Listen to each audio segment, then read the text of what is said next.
Praise the Lord. இயேசு கிறிஸ்துவ நாமத்துக்கு ஸ்தோத்திரம் உண்டாவதாக. இன்னைக்கான தேவ வார்த்தை சங்கீதம் 27:1 நீங்கள் பாருங்கள்.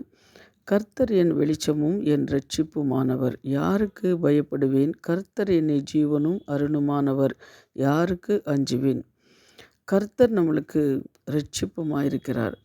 நம்ம யாருக்கும் பயப்படக்கூடாது. தேவனுக்கு மட்டும்தான் நம்ம பயப்படணும்.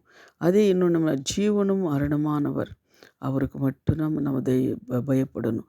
என்ன காரியங்கள் செய்தாலும், என்ன பேசினாலும், எங்கே போனாலும், இது செய்தாலும் கர்த்தர் ஒருத்தர் இருக்கிறார். அவரை பார்த்து கொண்டு இருக்கிறார். அவருக்கு விரோதமான காரியங்கள் நம்ம செய்யக்கூடாது அப்படின்னு சொல்லி நம்ம ஹிருதயத்தில் ஒரு பயம், கர்த்தருக்கு பயப்படுற ஒரு பயம் தான் இருக்கணும், தவிர மனுஷனுக்கு பயப்படுற பயம் இருக்கக்கூடாது. கர்த்தருக்கு நம்ம பயப்படணும். நம்ம எப்படி இருக்கிறோம், என்ன செய்கிறோம் அப்படின்னு சொல்கிறது, ஒவ்வொரு காரியங்களும் கர்த்தரை பார்த்து கொண்டு இருக்கிறார். அதனால கர்த்தருக்கு பயப்படுறவங்களாக நம்ம இருக்கணும். அப்படி இருக்கும்போது கர்த்தர் உங்களை என்ன பண்ணுறாரு? ஆசீர்வதிக்கிறவராக இருக்கிறார். கர்த்தருக்கு பயந்து ஒவ்வொரு காரியங்கள் செய்யும்போது என்னென்ன செய்கிறீங்களோ அதெல்லாம் கர்த்தரை பார்க்குறாருன்னு நீங்கள் ஒவ்வொரு காரியங்களையும் யோசனை பண்ணி நீங்கள் செஞ்சு பாருங்களேன். கர்த்தருக்கு பயந்து இருக்கும்போது உங்களை ஆண்டவர் ஆசீர்வதிக்கிற தேவனாக இருக்கிறார். அதுபோல் தான் இன்னொரு வார்த்தை வசனத்தை கூட நம்ம பார்க்கல பாருங்கள். அப்போது யோபு 22:26 பாருங்கள். யோபு 22:26, அப்பொழுது சர்வ வல்லவர் மேலே மனமகிழ்ச்சியாக இருந்து தேவனுக்கும் நேராக உம்முடைய முகத்தையே ஏறிடு அப்படின்னு. அப்போ சர்வ வல்லவருக்கு முன்பாக நம்ம என்ன பண்ணணும்? மகிழ்ச்சியாக இருக்கணும். அப்போ மகிழ்ச்சியாக நம்ம இருக்கணும். தேவனுக்கும் நேராக நம்ம முகத்தை நோக்கி பார்க்கணும்.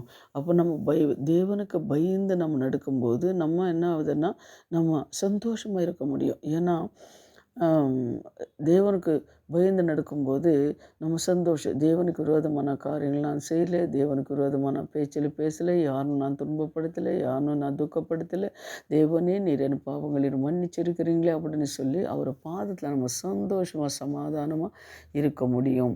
அதனால் தேவ ஜனமே, யாருக்கும் நீங்கள் பயப்படக்கூடாது. தேவனுக்கு மட்டும் நீங்கள் பயப்படுங்க. கர்த்தர் உங்களோட இருந்து ஆசீர்வதிப்பார். என்ன காரியங்கள் இருந்தாலும் அவர் பாதத்தை ஒப்பு கொடுங்க. நம்ம ஜெபிக்கலாம்.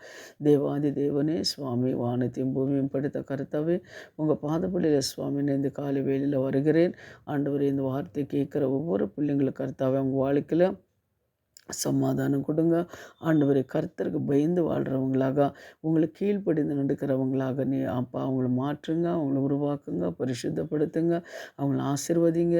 இன்னைக்கு கூட கர்த்தாவே வெட்டிங் டே அப்பா, ஸ்தோத்திரம் ஆண்டவரே, பர்த்டே வெட்டிங் டே இருக்கிறவங்களுக்கு கூட நீர் ஆசீர்வதிங்க சுவாமி. நீ காலையிலேருந்து சாயந்தரம் வரை அவங்க கையின் பிரயாசத்தையும் போக்கத்தையும் வரைத்து தேவனை ஆசீர்வதிக்கிற கிருபைக்காக என் தேவனுக்கு நன்றி சுவாமி. இயேசுவின் நாமத்தை ஜெபிக்கிறோம் பிதாவே. ஆமேன், ஆமேன். God bless you. கர்த்தர் உங்களை ஆசீர்வதிப்பார். எல்லா ஜனங்களுக்கு அனுப்புங்க. இது ஒரு சின்ன ஊழியம் அப்படின்னு சொல்லி நினைச்சு அனுப்புங்க. கர்த்தர் உங்களை ஆசீர்வதிப்பார். ஆமேன்.